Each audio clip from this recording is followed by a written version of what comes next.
Muy buenos días, les damos la bienvenida a este tiempo devocional, tu palabra para encontrar el camino. En este inicio de semana, invitarles para que continuemos en la lectura de la Biblia en un año. Hoy en nuestra guía tenemos Segunda de Reyes capítulo 24 y 25 y el Evangelio de Juan capítulo 5 del 1 al 24.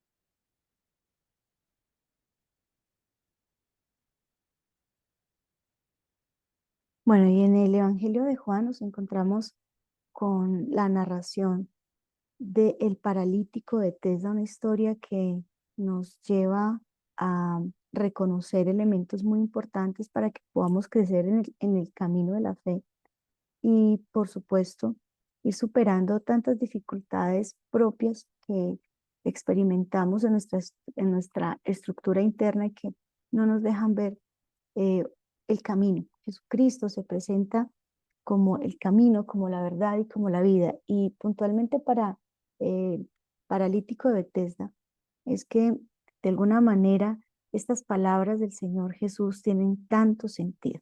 Así que en Juan, en el capítulo 5 en el versículo 2 dice que hay en Jerusalén, cerca de la puerta de las ovejas, un estanque llamado en hebreo Bethesda, el cual tiene 5 pórticos.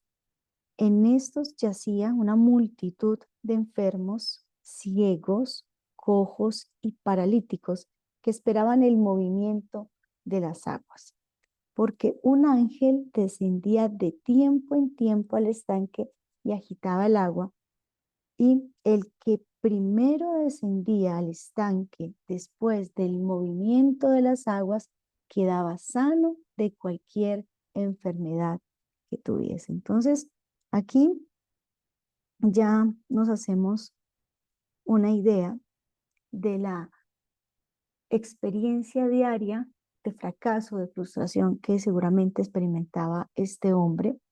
Aquí también, de alguna manera, el evangelista no nos detalla, em, más allá de una creencia popular, sí, que había surgido con relación a este estanque Bethesda, que pues nos confirme quizás si era cierto o no era cierto, ¿sí? Había, digamos, una creencia, pero al menos no hay nada en el texto que nos haga pensar que el evangelista apoye esta idea o que evidentemente sí pasara.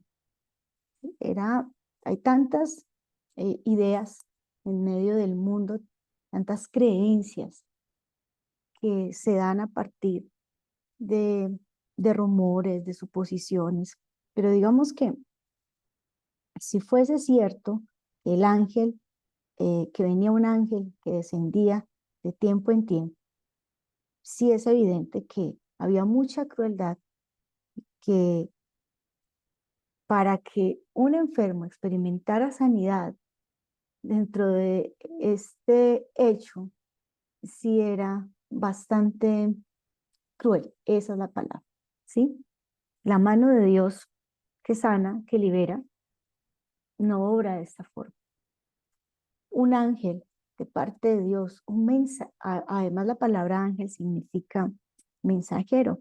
Sí, ahora los mensajeros son buenos, traen buenos mensajes, y el mensaje que trae el ángel que viene de parte de Dios es un mensaje para salvación, como el ángel eh, que anuncia a María el mensaje de salvación. Y cuando el Eterno envía un mensajero, generalmente es para advertir con el anhelo de que haya salvación. Incluso hasta vemos en el momento de una de las destrucciones en el Antiguo Testamento cómo se envían ángeles, ¿sí? Abraham recibe ángeles y se le anuncia. lo que va a venir para que sea el mismo Lot, recibe antes de la destrucción de la ciudad donde estaba ángeles para que saliera de la ciudad, ¿sí? Y por otro lado, también esos ángeles traen mensajes para anunciar salvación, bendición. Y en este caso, de alguna manera sí nos encontramos con un hecho bastante cruel, porque era como obligar a luchar a estos enfermos, los obligaba a competir, era una competencia en ese estanque. Y no sé si alcanzamos a imaginarnos el patético eh, escenario cuando por alguna razón empezara a moverse el agua, ¿sí? Y de repente aquella multitud de ciegos, de cojos, de paralíticos entraran a luchar, arrastrándose como pudieran, golpeándose unos con otros, en un esfuerzo desesperado por ser los primeros en llegar al agua. Ahora, por supuesto, el agua se puede mover por muchas cosas. Es como saber si evidentemente ese era el momento en que llegaba el ángel o no. ¿Cuántos movimientos del agua generaron esta escena tan patética y tan cruel donde seguramente ni siquiera el ángel que ellos esperaban que llegaba pues estaba allí, ¿sí? Porque por muchas razones se va a mover el agua. Entonces a la vista de esto eh, surge pues primero este pensamiento cuando nos acercamos a este lugar llamado Bethesda. Pero también luego el evangelista nos lleva a enfocarnos en un hombre, porque dice allí que había un hombre que hacía 38 años estaba enfermo. Y en cualquier caso, lo que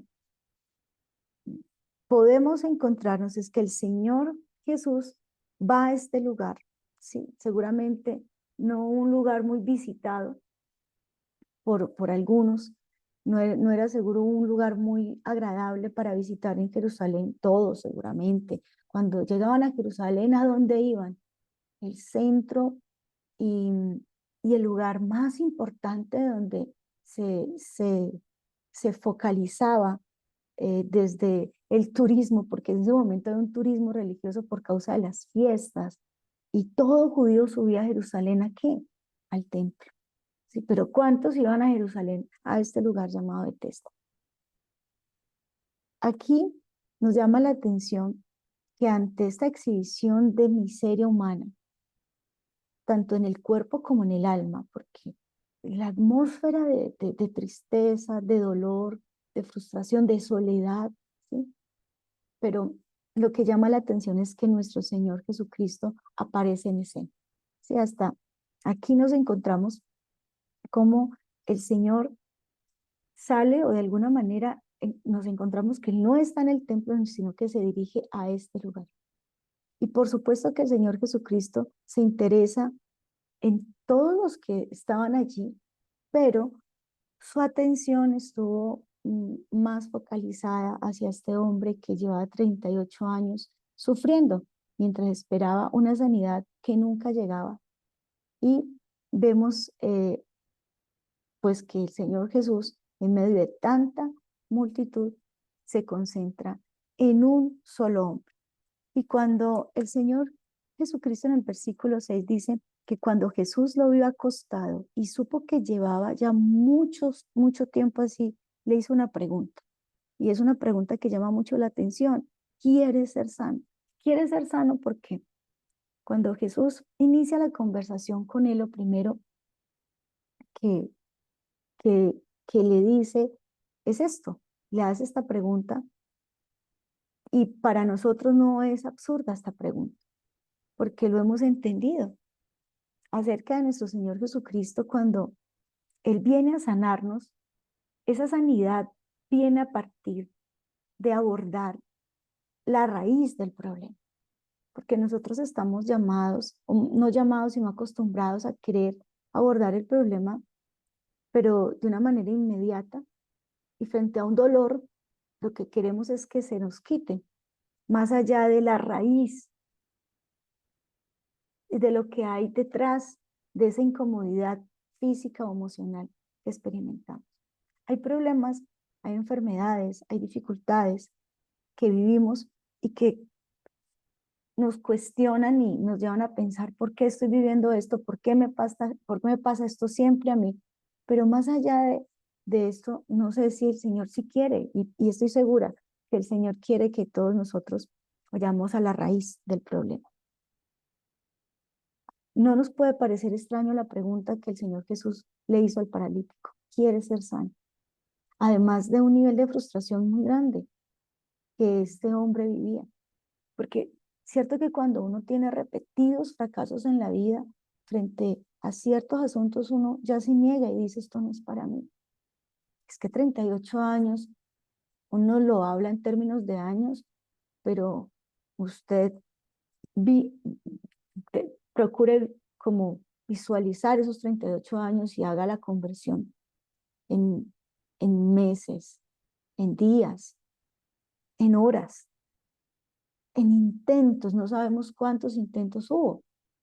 Quizás uno juzga y dice, no, pues es que una persona que está enferma a veces se acostumbra a la enfermedad. A veces una persona que es recurrente en una dificultad emocional, y pues solemos juzgar y decir, pero es que ella siempre ha sido una amargada, o él siempre ha sido un testarudo, o bueno, tantas situaciones que experimentamos en el alma y en el cuerpo, ¿sí? Pero es que cuando se enfrenta este hombre a tantos fracasos y a tanta frustración, y de hecho el mismo paralítico se lo deja ver al Señor. Ese inicio de la conversación del Señor Jesucristo con este hombre tenía un propósito, ¿sí? Y el propósito era que también expresara, sacara eso que había en su alma, eso que había en su corazón. La respuesta del paralítico puso como en evidencia esa frustración. Había perdido toda la esperanza de ser sano. Así como uno pierde la esperanza frente a repetidos intentos fallidos. Y le explica al Señor todos los problemas con que él se había encontrado, pero además este hombre, frente a todos los problemas que había tenido, continuaba creyendo en su mente que esa era la única solución. Y es que el desánimo es uno de los sentimientos que pesan más en el alma, porque llegan al corazón, y en el corazón está nuestra voluntad. Y cuando uno experimenta desánimo, pues el corazón ya no tiene voluntad para hacer nada más, ¿sí? Sin embargo, él tampoco tenía la capacidad de ver más allá. Después de tantos años de perseverar, quizás sin descanso, en lo que no solucionaba su problema, había llegado a un punto de, de sentirse vencido, ¿sí? Pero lo más grave de su estado era que cuando Jesús se presentó ante él, su frustración le impedía, y de hecho le impidió darse cuenta o sea, quién tenía al frente. Y ese es el problema, no del paralítico solamente, porque cuando uno está lleno de frustración, de desánimo y dolor, no alcanza a ver la luz de Jesús, no alcanza a reconocer el camino, la verdad y la vida. No alcanza a ver ese amor que de tal manera amó Dios al mundo que entregó a su Hijo unigénito, para que todo aquel, entonces ese aquel que está frustrado, fracasado, emproblemado durante tantos años, no es capaz de ver a Jesús de una manera diferente, a como Él en su mente ya se acostumbró a ver. Y pues por supuesto él aprovechó para desahogarse y sacar adelante pues toda la amargura que tenía en su corazón y culpar a otros por su falta de interés, de solidaridad, para ayudarle y que lo llevaran al estanque.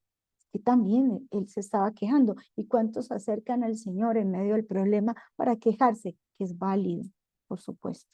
Porque a diferencia de, de lo que puede ocurrir cuando usted le puede expresar la amargura a otro, y quizás su amigo, su hermano, su tío, no sé quién le pueda escuchar a usted o su pastor, usted le tira toda la amargura, claro que le escucha, ¿sí?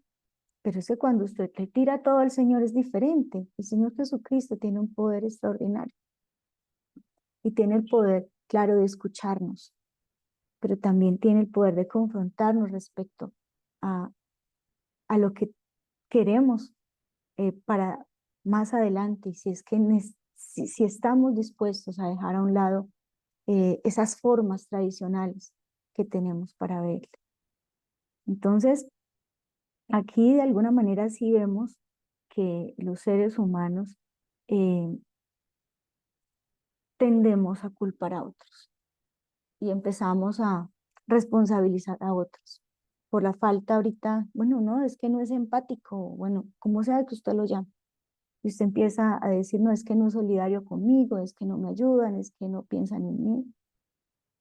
Y llega un momento donde ahí se evidencia la crudeza, donde cada uno busca sanarse, liberarse como sea, así mi sanidad le cueste la enfermedad o el dolor a otro, porque cuántos por ser sanos lastimaron a otros enfermos, empujaron al ciego, ¿sí? Atropellaron al paralítico, ¿cuántos? Y esa es nuestra sociedad. Yo diría que ese estanque de Bethesda es lo que es el mundo hoy en día. Cada uno sálvese como pueda. Yo diría que también ese cada uno sálvese como pueda es una oportunidad en el sentido que si bien la fe es personal, pero el punto es, no me puedo tirar en el estanque donde todo el mundo se está tirando. Tengo que mirar es al Señor. Y esa situación, ese problema, esa amargura no le permitía al paralítico ver al único que tenía al frente. Nuestro Padre Celestial envió a su Hijo para que entendiéramos que Él se acerca a nosotros con una mano de misericordia, de bondad. ¿Sí? Aquí, tal como aquí se nos presenta a este hombre, podemos decir que es un símbolo de impotencia, pero, pero la raíz como tal es de impotencia espiritual. Y es esa impotencia espiritual que todos los hombres experimentan, porque lo reconozcamos o no, todos nosotros somos totalmente incapaces de ayudarnos a nosotros mismos para cambiar esas graves consecuencias que el pecado ha traído a la humanidad. Yo no puedo, yo no puedo hacerlo. Y claro, yo traduzco mi necesidad espiritual en una necesidad emocional, en una necesidad física, y este paralítico creía que tenía la necesidad como tal, pues física y emocional de salir de eso, de la manera como él estaba acostumbrado y como todo el mundo estaba acostumbrado, pero no reconocía que tenía una necesidad espiritual y que esa necesidad espiritual sí la podía saciar de alguna manera ¿con quién? O sea, ¿quién aparece en escena para ayudar al paralítico? Jesucristo es el único que le puede ayudar a usted a acercarse al Padre. Deje de estarse tirando a esos estanques donde la multitud lo único que hace es atropellarle en su fe, en su amor, en su esperanza. ¿Cuántos se tiran para llenar ese vacío? Y se tiran de lleno 24/7 a sus profesiones, a ejercitarse en sus cuerpos, a la vanidad de este mundo. Pero no se enfocan en aquel que está allí, en ese que está, o sea, es que además Jesucristo está aquí y nos ha dejado un mensaje para salvación y para bendición y para sanidad también. Entonces, en lo profundo del corazón del hombre, ese vacío, esa ruina, ese fracaso, diría yo que es válido cuando libramos una lucha, pero por acercarnos a Jesucristo. Entonces, frente a nuestra propia debilidad, frente a nuestra propia incapacidad para ayudarnos, Cristo se interesa por nosotros, así como se interesó por el paralítico y viene a darnos su vida. Y Pablo lo dice de una manera tan hermosa en Romanos 5, del 6 al 8. Romanos 5, del 6 al 8 dice, porque Cristo, cuando aún éramos débiles, a su tiempo murió por los impíos. Ciertamente, apenas moriría alguno por un justo. Con todo, pudiera ser que alguno osara morir por el bueno, mas Dios muestra su amor para con nosotros en que siendo aún pecadores, Cristo murió por nosotros. Qué hermoso. Y por eso Jesús le da una instrucción al paralítico impresionante porque es una instrucción que sale como de la forma que él pensaba para que recibiera sanidad. Le dio tres instrucciones y uno lo ve en una sola frase. En el versículo 8 dice, levántate, 1, toma tu lecho, 2, y anda. Tres instrucciones le dio el Señor. El Señor se dirige al paralítico para mostrarle que a pesar de tantos fracasos, no todo estaba perdido, porque él mismo tenía más poder que ningún otro ángel o que cualquier agua milagrosa, porque para aguas benditas y milagrosas, cuando el ser humano está tan vacío, así sea agua podrida, es capaz de tomársela.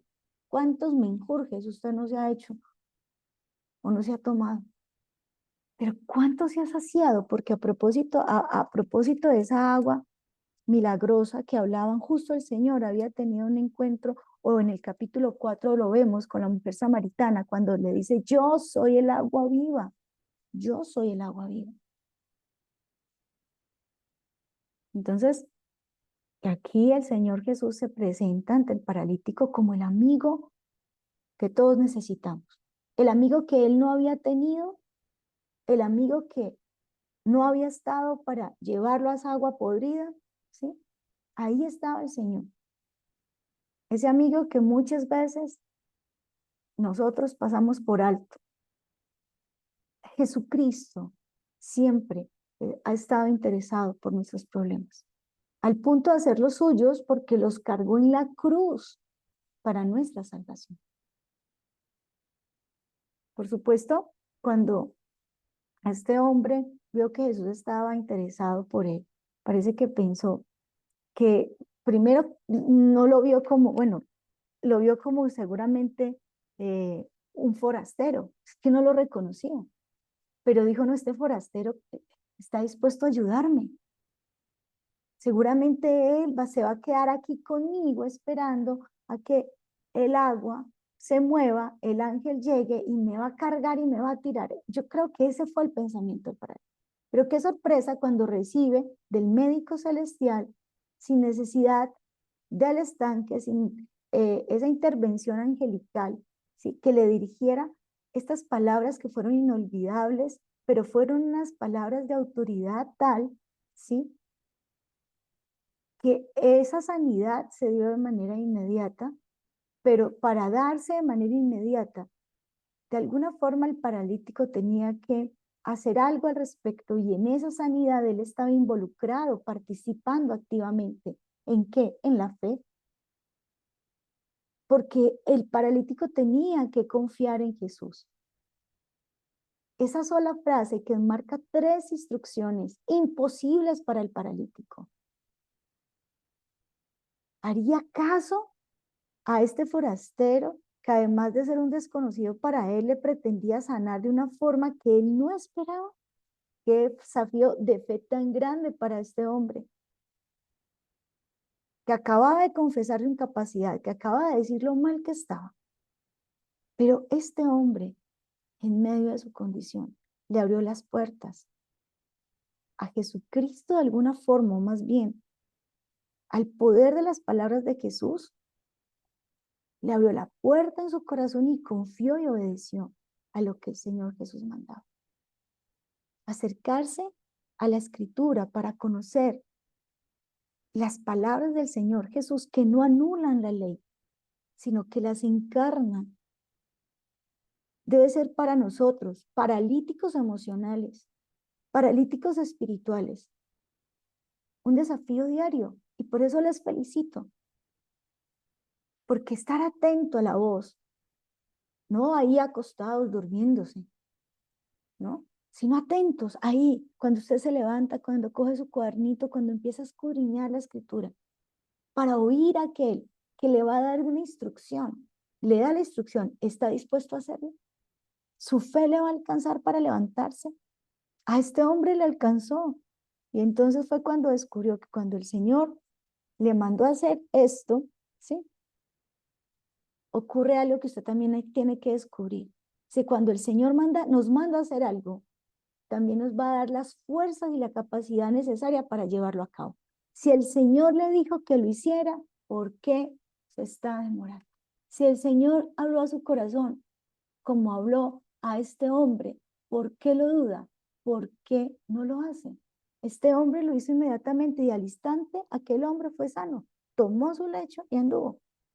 Entonces, aquí vemos ya la sanidad de este hombre.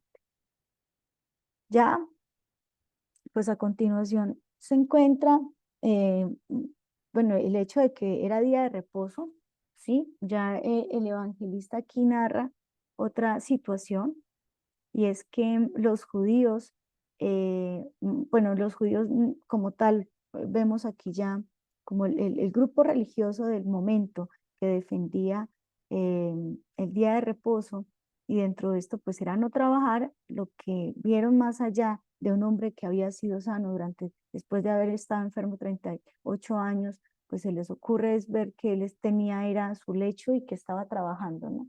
Ese es un punto interesante. Y cuando le dicen que, bueno, ¿quién es el que te dijo toma tu lecho y anda? Porque él le dice, no, pues me, yo levanté mi lecho, pero porque es que a mí me sanaron, ¿sí? Y el que me dijo, levántate, toma tu lecho y anda, pues ese fue el que me dio esa dirección. Ahora, más allá de esto, lo que llama la atención, bueno, ahí ocurre pues todo el problema, pero llama la atención que este paralítico sigue, o sea, después de ser sano, sigue sin saber quién lo había sanado. O sea, eso es interesante y es muy curioso. Es curioso que el paralítico no pudo explicar quién era el que le había sanado. Parece que antes de su sanidad no conocía quién era Jesús, y después no debió tomarse como mucho interés en averiguar algo más acerca de ese benefactor, de ese sanador, ¿sí? Porque suponemos que de no haberlo hecho no habría tenido muchas dificultades en encontrar a alguien que le informara acerca de él. O sea, era evidente que el Señor, sí lo conocían, claro que sí, pero aquí está el caso, y es que no se supo, o sea, quién me sanó. Y es muy triste que no entendamos todavía quién es el que nos sanó, está dispuesto a seguir sanándonos, ¿sí? Pero el Señor Jesús no deja las cosas eh, a medias con nosotros. Y eso lo vamos a ver más adelante en el versículo 13. Dice, y el que había sido sanado no sabía quién fuese, porque Jesús se había apartado de la gente que estaba en aquel lugar. Versículo 14, después le halló, pero ¿quién le halló? Mire, esto es impresionante. Después le halló Jesús en el templo. Y seguramente el paralítico, claro, estaba sano, había experimentado sanidad. ¿Y cuál era el lugar a donde él debía ir a darle gracias? Pues al templo. Había pasado, qué bonito esto, pues también de parte del paralítico, había pasado de ese estanque de Bethesda y estaba en el templo. Es que el que experimenta sanidad, pues busca al Señor, se congrega, va a su iglesia, encuentra el lugar para dar gracias. Claro que sí. Un verdadero, más allá de un creyente profesante, sabe que la fe se da en comunidad, y la virtud y la piedad se ejercita en comunidad. Se va al templo, y es interesante porque es el Señor Jesús que lo encuentra en el templo.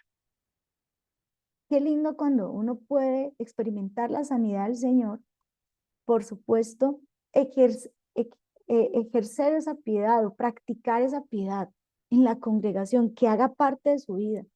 Así como usted va todos los días a estudiar, todos los días a trabajar, usted sabe que porque es que el punto del reposo y del descanso que estos hombres religiosos no entendían es que yo debo apartar sí o sí, en términos de tiempo, de esfuerzo, un día mínimo para dedicarle más especialmente mi alabanza al Señor.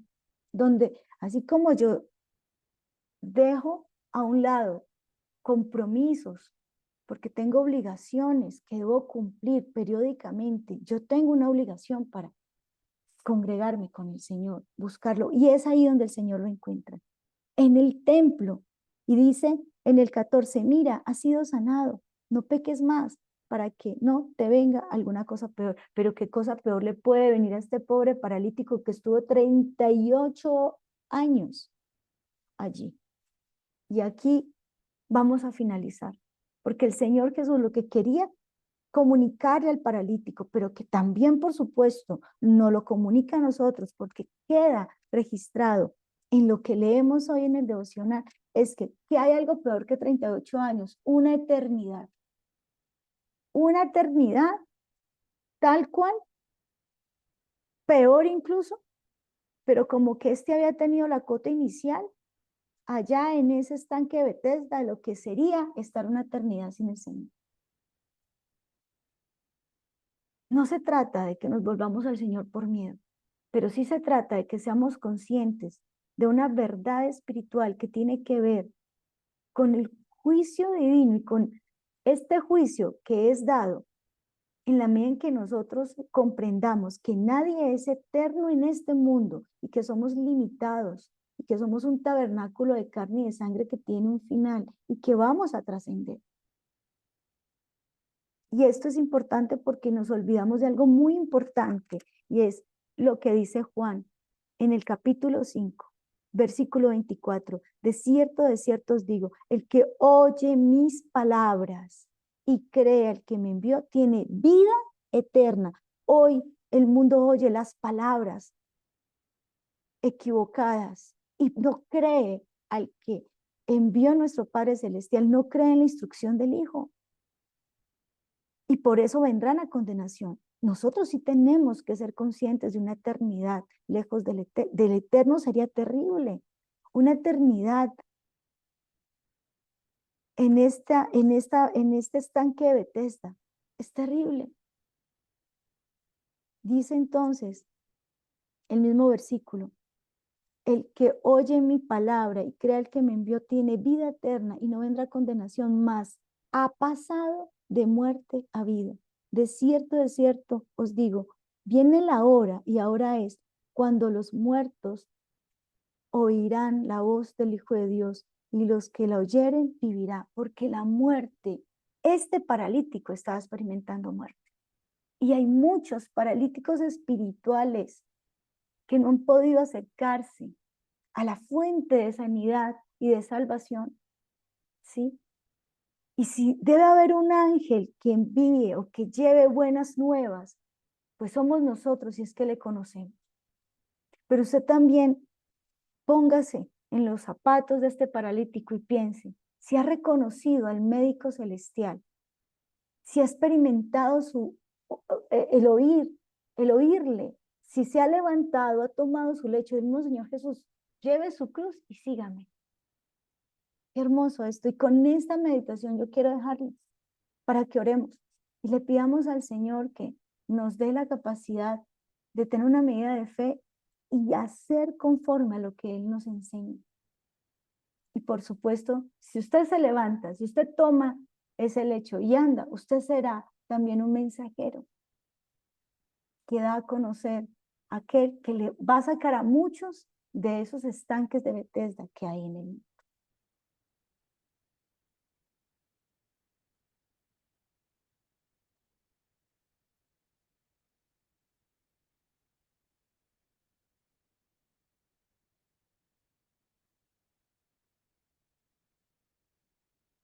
Señor, te damos gracias por tu palabra y te pedimos que hoy sea tu voz en nuestro corazón, dándonos instrucción para levantarnos de toda parálisis, Señor, de toda limitación, incapacidad en nuestro corazón, para, sobre todo, primero oír tu voz y ponerla por seguir tu instrucción cada día, Señor, levantarnos aunque nos cueste, tomar nuestra cruz, cada uno tiene un lecho que llevar, pero también cada uno está llamado a andar en el camino. Jesús es el camino que usted debe recorrer cada día. Padre eterno, yo te pido, por favor, en el nombre de tu Hijo Jesucristo, que por el poder de tu Santo Espíritu, cada persona que se ha conectado hoy, a pesar de las dificultades que esté experimentando, de las dolencias, de la enfermedad, de la limitación, de la incapacidad, pueda verte, oh Señor, y tomar ese lecho y caminar en pos del camino que está marcado muy claro con la sangre del Cordero. Señor, saca a tus hijos, por favor, de ese estanque de Bethesda. Sácalo, Señor, porque aunque estamos en el mundo, no somos del mundo. Nosotros, yo le pido que se mire. Usted no tiene por qué estar más en un estanque de Bethesda. Usted tiene que ir al templo y allí el Señor se encontrará con usted para reafirmarle en esa salvación maravillosa que le ha concedido. Gracias, Señor, por cada uno de tus hijos, porque tú les amas, porque tú les concedes la inteligencia espiritual para poder mirar a Jesucristo como aquel que da la instrucción precisa. Solo te pido que tus hijos puedan no solamente oírla, sino ponerla por obra. Gracias, Señor, por esta semana que iniciamos. Te pedimos que nos guardes, que nos ampares y que en tu presencia experimentemos el reposo que necesitamos. Señor, yo te pido por favor que nos permitas entrar en tu reposo, en ese lugar, Señor, en ese lugar de refugio, porque escrito está: prueben y vean que el Señor es bueno, dichosos los que en Él se refugian. Señor, hoy con todo el corazón te rogamos que seas nuestro refugio, que seas nuestra fortaleza, que podamos confiar en ti, que nuestra alma descanse en ti, que tú seas el buen pastor, porque tú nunca nos faltas, y que en verdes pastos nos permitas descansar, y que junto a aguas de reposo podamos estar. Jeremías dice: deténganse en los caminos y miren, pregunten por los senderos antiguos y pregunten por el buen camino y no se aparten de él, y así hallarán el descanso anhelado. Pero ellos dijeron: no lo seguiremos. Que no pase así con nosotros. Hoy levanta, Señor, en medio de nosotros tu palabra profética más segura para advertirnos, para sacarnos de ese lugar de enfermedad, ese lugar patético de maldad que solo promueve esas competencias que hacen daño, Señor. Y es que el mundo nos lleva a eso, a avasallar, nos lleva a ser egoístas. Y toda esa dinámica acelerada del mundo que vive en afanes nos aparta más y más de ti. Y tú estás aquí, en medio de nosotros. Pero necesitamos mirarte a ti para que haya en nuestra alma descanso, para que nuestra alma encuentre el alivio y venga también nuestra salvación para eternidad. Gracias, Señor, por cada una de las personas entonces que están aquí. Gracias por este tiempo que tú nos concedes y por tu palabra. En el nombre de Jesús te hemos orado. Amén.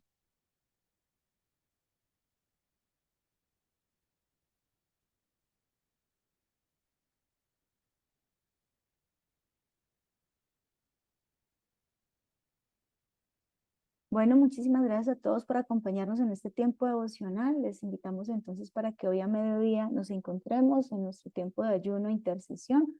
Eh, por eso, pues hoy no tenemos nuestro espacio de intercesión, sino que a mediodía 12:30 tendremos de nuevo conexión. El Señor les bendiga.